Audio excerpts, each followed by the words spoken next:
Александр Твардовский. Рассказ танкиста. Был трудный бой, все нынче, как спросонку, и только не могу себе простить. Из тысяч лиц узнал бы я мальчонку, а как зовут, забыл его спросить.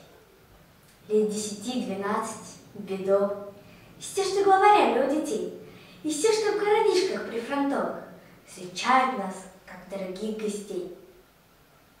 Шел бой за улицу. Огонь врага был страшен. Мы прорывались к площади вперед, а он гвоздит не выглянет из башен, и черт его поймет, откуда бьет.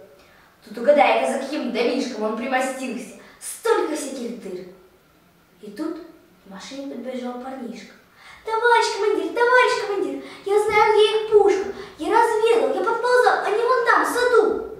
Да где же, где? А можно я поеду на танке с вами? Прямо приведу. Что ж, бой не ждет. Влезай сюда, дружище. И вот мы катим к месту вчетвером.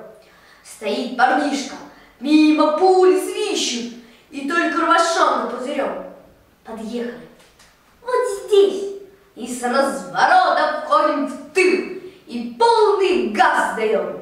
И избушку заодно с расчетом мы вняли в рыхлый, жирный чернозем.